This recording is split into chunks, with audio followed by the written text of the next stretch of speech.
Hey, what's up, guys? Okay, so we are back for chapter 124 of Eden Zero, which looks like it is going to be the final chapter of Eden Zero for 2020. Because as of right now, the next chapter, chapter 125, on the Comixology website is slated to release on January 15th, 2021. Which means, unfortunately, after this week's chapter, we are going to have to go 2 weeks without the next chapter of Eden Zero, which is very upsetting because this week's chapter was incredible, despite being mostly action, which we all knew after the setup of the last week's chapter of Elsie showing up in order to protect Shiki from justice. We knew going into it that it was going to be a mostly action chapter, a fight between the two of them breaking out. But the way that Hiro Mashima, despite it again being an action chapter, not only built on a lot of the lore and world building of the series, but also delved deep into the characters of Elsie and Justice, and really gave us more insight into their backstory, their history, and the connection between these two characters and why they are so at odds right now.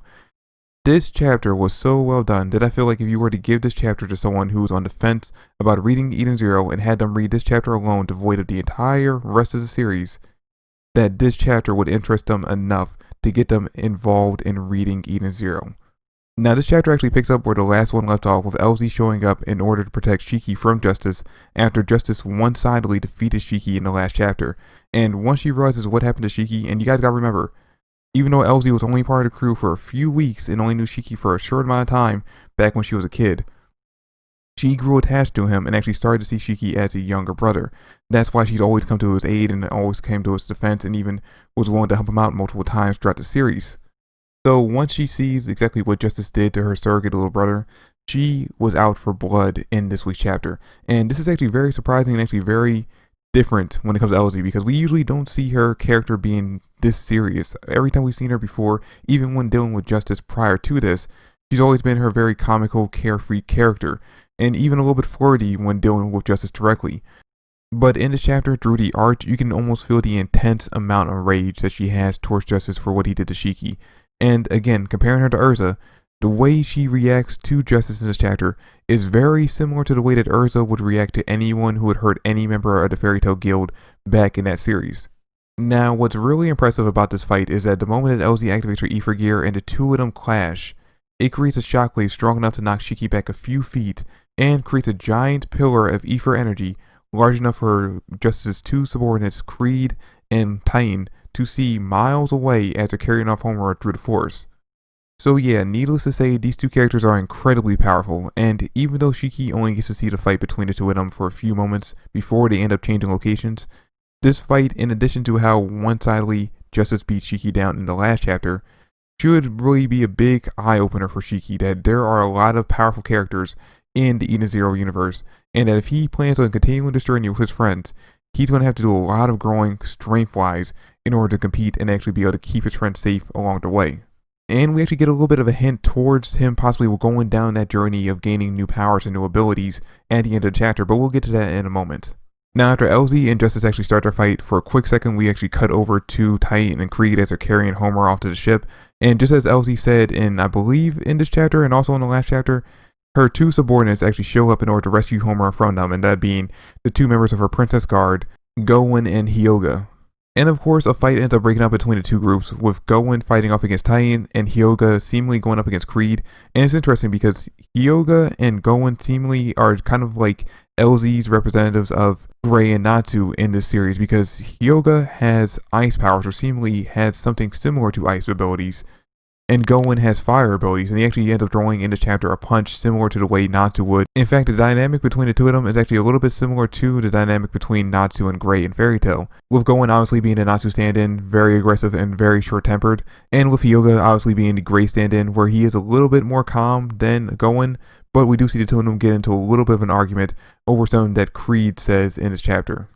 And speaking of Creed, what's actually really interesting about him in this chapter is that before the fight breaks out between the two groups, and right after Hyoga and Gowen say that they're there to rescue Homura from them, he actually takes a moment and hesitates, and looks at Homura and comments on how pretty she is.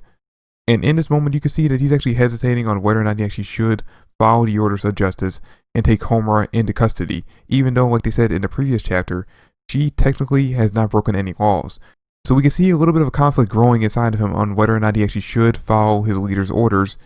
or if he should just let this girl go because he knows that she actually hasn't really done anything, and we can see a little bit of romantic interest developing between him. Now, after the fight starts off between those four, we then cut back over to the fight between Elsie and Justice, and we end up finding out from Elsie that Justice's actual name is James Holloway.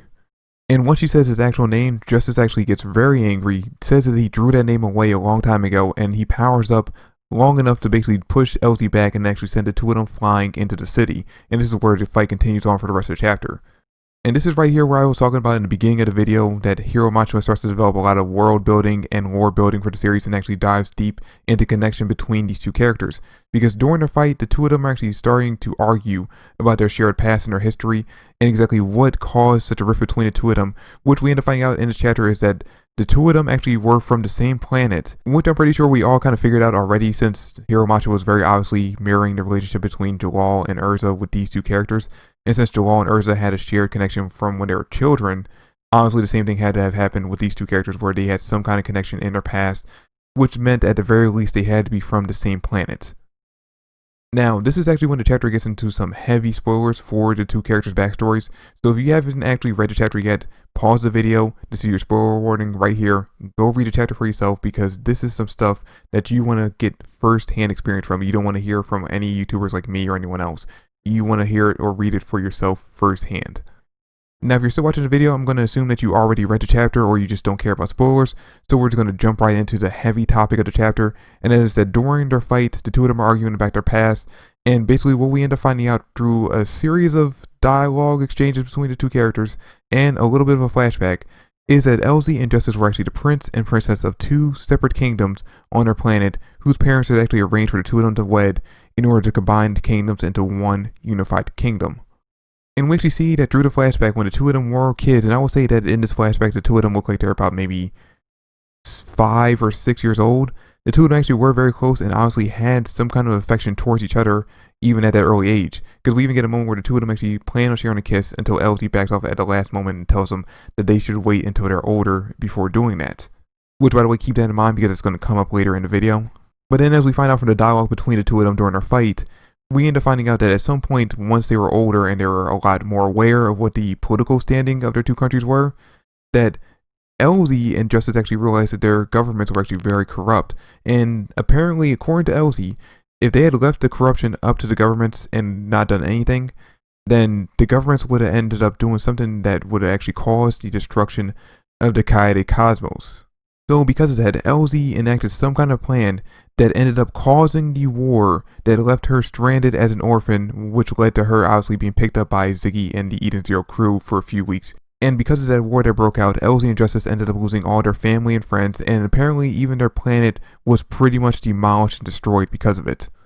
And that is the reason why Justice had such a strong hatred towards Elsie, because as he says in this chapter during the dialogue between the two of them, that he had planned on basically reforming the government from the inside out once the two of them had come of age to basically take over as king and queen of the countries. But as Elsie says during their argument, the two of them didn't have that kind of power at the time to make those kind of changes, and if they would have waited until the two of them actually succeeded as thrones as king and queen, it would have been too late and basically the government's plan would have been enacted, which would have caused, like I said again, the destruction of the entire Kaede Cosmos. So she felt that she needed to act in hurry in order to basically stop that from happening. And you know what, as of right now, even though I don't know the entire context, the entire full story, and I'm sure that at some point throughout the series we're going to eventually end up coming back to this and getting more context to what happened and what actually started the war. As of right now, listening just to the two of them dialogue, I'm kind of leaning more towards taking Elsie's side in this argument because, again, if their country's government had some kind of plan that would actually ended up involving and destroying the entire Kaede Cosmos, destroying an entire cosmos, then it would have been better to act sooner in stopping that plan than basically waiting until they were both the king and queen and trying to basically make change from the inside. And as I'm sure in anime, manga, and other forms of media, when it comes to stories that involve a royal hierarchy, it doesn't always necessarily mean that the king and queen of the country or kingdom have full political power over that kingdom. Sometimes the governments and other nobles actually do hold a significant amount of power and can trap the king and queen into doing what they want instead of basically being the ones told what to do. And again, we don't really know exactly what the hierarchy system was in their countries, but assuming that they actually did follow those kind of rules where basically the government and the nobles of their countries actually did really hold the power over the king and queen,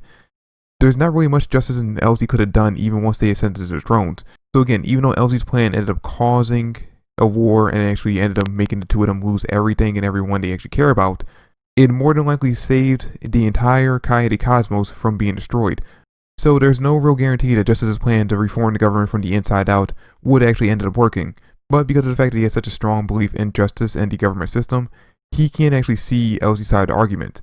And as we continue reading the chapter, it actually becomes very sad for us readers to realize that the two of them really can't come to any kind of understanding or any kind of middle ground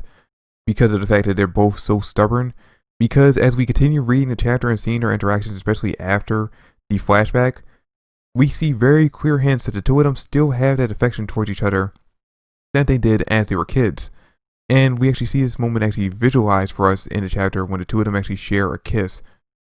And this kiss is very important when it comes to analyzing and really breaking down the two characters and realizing that the two of them still are very much deeply in love with each other, but because of the arguments and the differences between the two of them and their beliefs on how to solve the problems with their political governments in the past, they are denying and basically avoiding their feelings. It really is a twisted Romeo and Juliet situation between these two characters because as we see in the chapter, after we get done through the flashback, Elsie jokingly suggested they should share that kiss that they never got to share back during the flashback when they were kids. And Justice actually stops the fight, grabs Elsie passionately, and kisses her. And we see that Elsie does not at all fight off against the kiss. Now, obviously, as we end up panning out, we see that the two of them actually use that moment to actually stab each other through the gut. But this moment still showed off exactly how much the two of them were deeply in love with each other, because of the fact that in this moment where the two of them actually are planning on using that passionate moment, that passionate kiss, to finally end the other's life, they allow themselves in that moment, basically as a final goodbye, to openly admit or allow their feelings of love to actually show for the other person, knowing that this will be the last time, or assuming that this will be the last time, that they ever actually get to speak or see each other. And again, to compare their situation to Romeo and Juliet, the way the panel's drawn could very well look like a lover's suicide, where the two of them are sharing a passionate kiss while killing the other one off, basically ending their lives so that the two of them can actually finally embrace their romance. Now, luckily, neither one of them actually ends up dying from the wound, and at the end of the chapter, they do decide to continue their fight. But I'm assuming that because of the fact that they're both obviously very fatally wounded in this chapter, that as their fight continues, they're going to eventually end up passing out or something's going to happen, where subordinates, or at the very least Shiki, will end up showing up to save Elsie and actually take her away to safety, and then Justice's subordinates Creed and Tyan will actually eventually end up showing up. Oh, and speaking of Shiki, as we transition to the end of the chapter, we actually see him still lying there basically lamenting over how powerless he was and how Elsie had to come in and save him. We then actually see him approached by a robot clouded in shadow, and basically this robot tells him to unleash the true power of his gravity ether gear, and that's where the chapter ends. And at first I actually thought this robot that was approaching him was actually his friend from the beginning of the series, who had somehow survived and made it off the planet after Shiki and them went back to visit and ended up finding out what's going on with Ziggy and stuff like that. But if you look at the character or look at the robot in this chapter, it does have a very clear, different design from his friend from the beginning of the series. I believe his friend's name was Michael. But anyway, again, that's where the chapter ends. And it sucks, man. It really sucks that we're going to have to wait 2 weeks before we can continue on with this chapter or the next chapter, because this chapter, like I said, was so powerful in the way that Hero was depicting the story between Elsie and Justice, which really, really has me invested now in what's going on with their story. I'm really hoping and expecting the two of them to basically survive their fight in this arc and then continue on to actually have more interactions and more fights later on in the series. And hopefully during those interactions and those fights, we'll get more insight into exactly what ended up happening in their past, exactly a true retelling of what caused the war between their two countries or on their planet that eventually ended up destroying both their families. And even more so than finding out more about their past and their connection between the two characters, I'm really interested in seeing exactly what story ends up playing out between them as the series goes on. Because originally I thought they were just going to mirror the Urza and Jalal story, where the two of them technically, in the introduction of the two characters meeting in the series, they started out as enemies and then eventually grew into basically falling in love with each other or openly admitting that they were in love with each other. But the way that the two of them are acting in this chapter, it seems like that what we saw in this chapter was actually kind of like a foreshadow of what's going to come in the series later on, where even if the two of them do eventually end up admitting their love for each other, by that point, there might just be too much bad blood for the two of them basically just to walk away and live happily ever after. So it might be that what we saw in this chapter where the two of them look like they had a double suicide while they're kissing each other and stabbing each other through the gut. We could end up seeing something like that happen again later on in the series, but this time actually kill the both of them off. And I'm also wondering exactly what the deal is with this robot who shows up out of nowhere and tells Shiki to basically dig deep and unleash his true power. Like, what is his connection to Shiki, and what does he really know about Shiki's gravity ether gear? But anyway, guys, it's going to do it for me for this video. As I'm sure you probably already noticed because you're at the end of the video for however long it's been running. I did not decide to actually use my webcam for this video just because I didn't feel like setting it up. But yeah, let me know in the comment section down below what you guys thought about this week's chapter and what I had to say about it. If you liked the video and you enjoyed it, please drop a like, subscribe to the channel. I would greatly appreciate it. Share the video with all your friends, and I will catch you guys next time. Peace.